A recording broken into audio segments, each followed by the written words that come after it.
Dobrodošli u Beograd.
Mi smo Ema i Matija, mladi par iz Hrvatske koji putuje zajedno od 2020. godine. Svako putovanje financiramo sami, balansirajući između studiranja i rada, jer su nam avanture i nova iskustva na vrhu prioriteta. Ovoga puta vodimo vas kroz Beograd, istražili smo znamenitosti, probali lokalnu hranu i upili atmosferu metropole bivše Jugoslavije. Pridružite nam se u ovoj avanturi.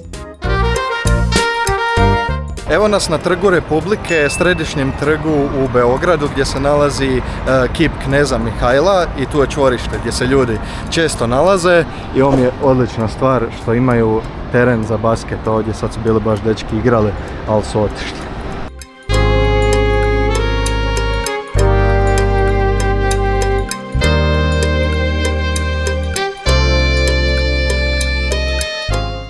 Vječno postavljeno pitanje gdje smo smješteni, znam da vas to uvijek zanima pa da vam pokažem. Šarm apartman, gospodin Zdravko nam je ustupio ovaj smještaj, inače odličan host, ostavim vam Instagram profil pa da ga možete kontaktirati ako budete htjeli biti tu. Ovo je naša sobica, ovo je moja Emica i imamo tu balkončić. Odlično, inače apartman se nalazi u centru Beograda, osim sobe imamo i kuhinju malu, odlično za par dana može si čovjek napraviti nešto za jest ako želi i kupaonica, klasično, nemam šta previše pričat. Za večeru smo posjetili restoran Nachos u kojemu smo jeli najbolju meksičku hranu. Od srca ga preporučamo.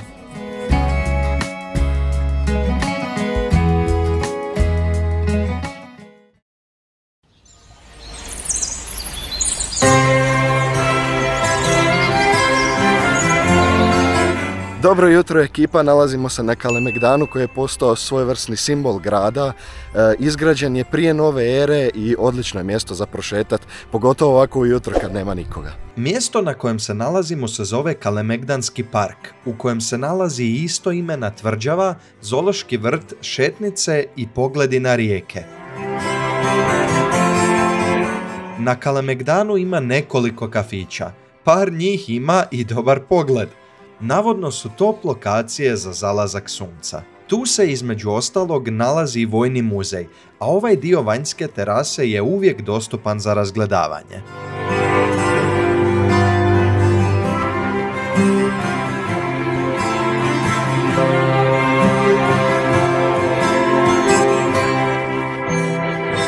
Ne znam jesu mi ljepši ovi psi ili pogled s Kalemegdana. Da, pogled je stvarno top na čitav Beograd i čak na Savu. Ovo tu je Sava koja se onda uljeva u Dunav i nastavlja dalje svojim tokom.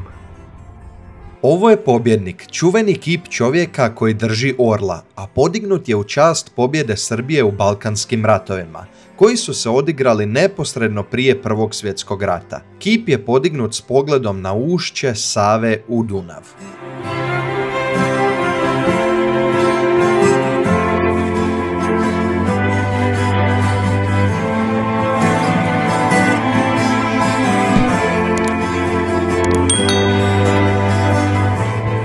Sve u svemu, Kalemegdan je nezaobilazna destinacija za svakog posjetitelja Beograda, bilo da voli povijest, prirodu ili jednostavno želi uživati u pogledu na grad. Inače, ako nađete smještaj u centru Beograda, neće vam ni trebati nekakav prijevoz, jer se sve može doslovno prohodati. Ajmo preko. Kao što vidite, tu su tračnice za tramvaj, imaju autobusi i trolejbusi. Ako vam treba javni prijevoz, možete karte kupovati preko SMS-a ili preko aplikacije Beograd Plus. To mi koristimo, super je zgodno, ali svaka osoba koja koristi mora imati na svom mobitelu aplikaciju i onda samo preko kartice plaćate. Budući posjetitelji će se obradovati činjenicom da je od 1.1.2025. besplatan javni gradski prijevoz u Beogradu.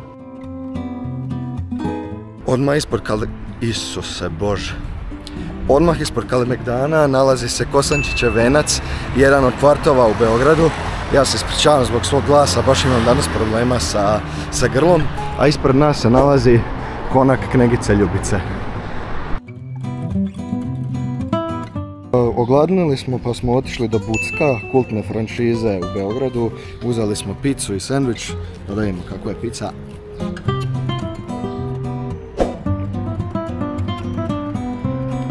Znači, pizza je jedna vrsta i onda stavljate gore nadjeve.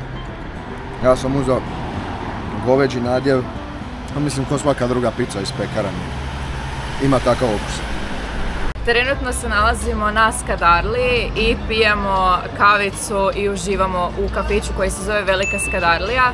I iza nas je odmah Sebilj koje je Sarajevo poklonilo Beogradu. Evo, mislim, ovaj kafić je stvarno predivan. Inače, to je i restoran, pa možete doći nešto i popapati. Evo nas na Skadarliji, starom gradskom centru. Iza mene je zastava, ne znam koliko ju vidite. Tu inače sve bude puno, sad je rano, još 10 ujutro je taman prošlo. Tom se nalazi puno poznatih restorana i kafića, kao na primjer ovaj Tri šešira, tamo dole su i Dva jelena. Jedni od poznatih srpskih restorana ovdje u Beogradu, a ićemo u jedan od njih sutra navečer. Skadarlija je boemska četvrt Beograda, često uspoređivana s pariškim Montmarteom, zbog svog umjetničkog duha i starogradskog šarma. Nalazi se u centru grada, a upravo ovdje ćete osjetiti duh starog Beograda.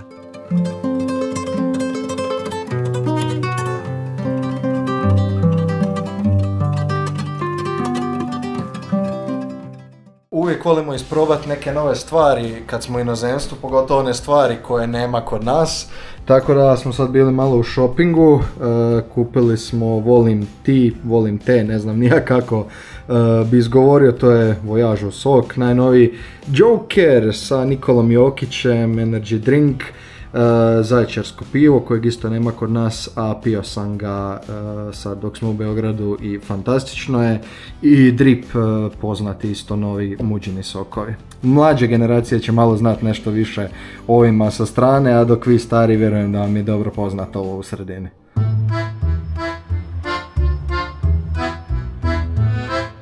Evo nas trenutno ispred hotela Moskva, preljepog hotela sa preljepim dvorištem, baš je fino sjesti na terasu.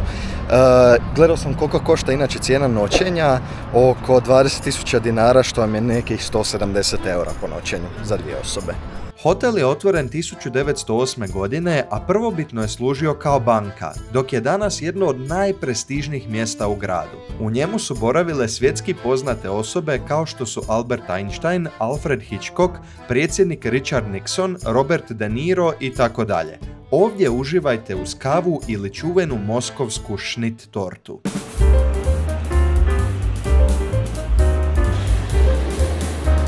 Ovo tu je Narodna skupština Republike Srbije, iskreno nisam znao da ovako lijepo izgleda, a odmah iznad skupštine se nalazi crkva Svetog Marka.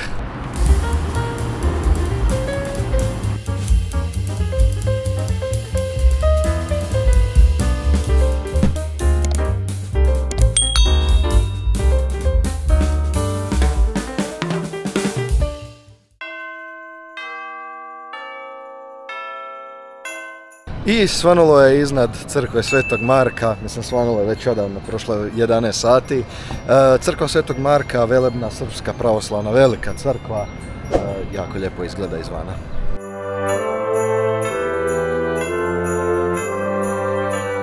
Zanimljivo je što i u Zagrebu postoji poznata crkva Svetog Marka, koja se također nalazi u neposrednoj blizini sabora i vlade. A odmah pored ove crkve Svetog Marka se nalazi Tašmajdan, poznati veliki park pun drveća i staza za trčanje. Evo nas ispred hrama Svetog Save, prelijepe velike srpske pravoslavne crkve iz 20. stoljeća, inspirirana kao što vidite Bizantom, ima jako veliku kupolu gore, a unutra je još impresivnija, pa idemo vidjeti kako to izgleda. Hram Svetog Save jedan je od najvećih pravoslavnih hramova na svijetu i najveći na Balkanu. Smješten je na Vračaru, na mjestu gdje su osmanske vlasti 1594. spalile relikvije Svetog Save, osnivača Srpske pravoslavne crkve. Nas je hram jako iznenadio iznutra.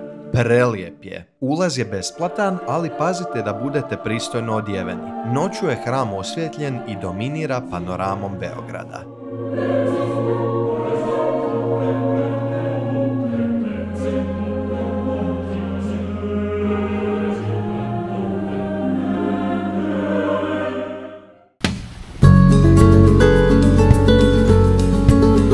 Doslovno 2 ulice do hrama Svetog Save se nalazi The View Rooftop bar i restoran na vrhu jednog hotela.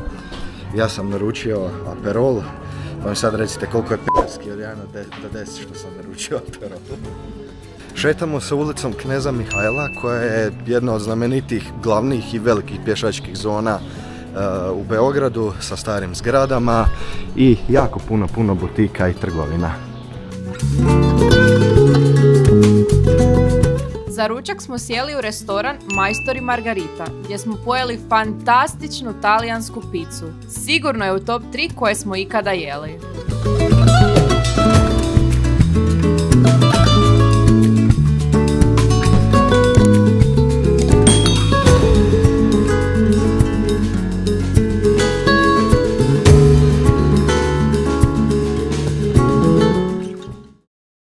Vani pada kiša i mi smo to vrijeme iskoristili za shopping u Beogradu na vodi i sad ne znamo šta ćemo dalje. Ako imate kakvu preporuku gdje otići kad je vani kišno vrijeme, slobodno pišite u komentare.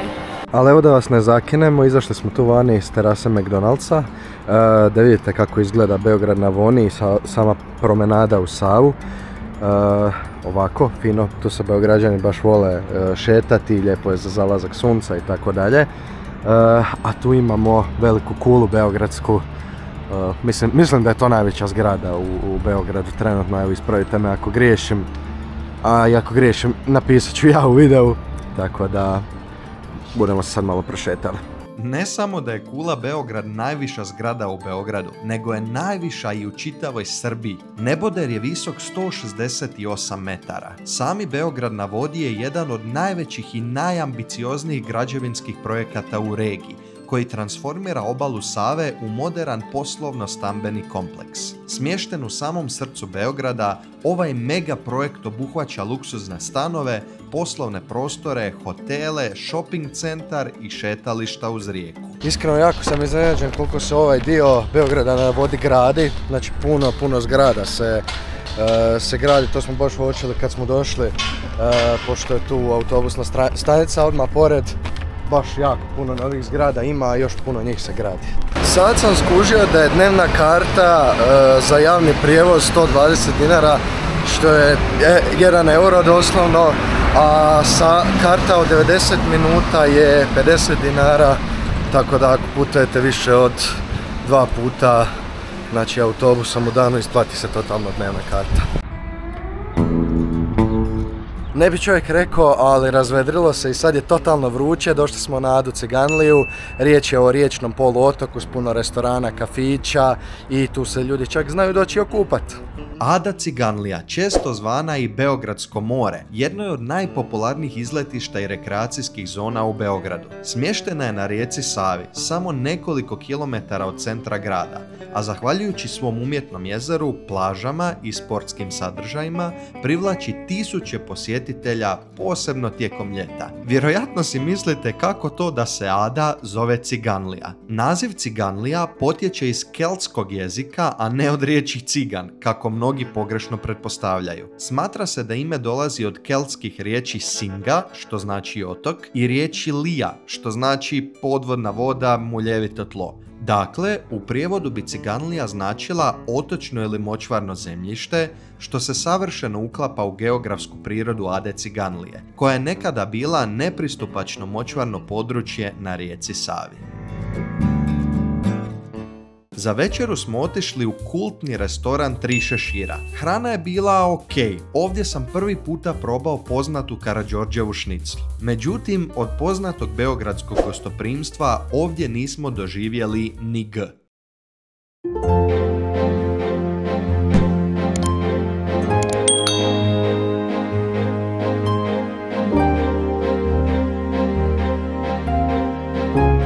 Trenutno se nalazimo u muzeju Jugoslavije i stvarno ovo je jedan jako veliki dio naše povijesti i stvarno preporučam da kakav god vam je stav prema tome da dođete da posjetite ovo mjesto jer kao što sam rekao velik dio je naše povijesti. Stvarno je zanimljivo za vidjeti ono što su nam roditelji možda prepričavali iz tog doba. Druže poručniče, ja bih išao na Dedinje da se poklonim Titovom besmrtnom delu. Jel?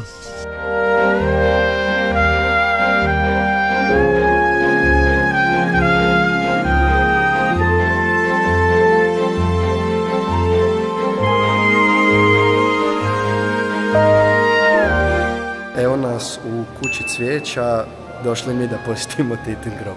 Jugoslavija imala značajnu međunarodnu ulogu, posebno kroz pokret nesvrstanih. I bez obzira na političke stavove, razumijevanje Jugoslavije ključno je za razumijevanje modernih odnosa na Balkanu. Za one koji su živjeli u Jugoslaviji, ovo je prilika da se prisjete života u tom vremenu. A mladi koji nisu doživjeli to razdoblje, mogu naučiti o tome kako su njihovi roditelji i bake i djedovi živjeli. Naše putovanje u Beograd je završilo. Ja se nadam da ste uživali u videu i da ga je Matija lijepo izeditirao. Ako vam se video svidio, mi se nadamo da možete ostaviti neki lijepi komentar, like ili ako se još niste pretplatili, pretplatite se na naš kanal. I vidimo se u nekom od idućih videa.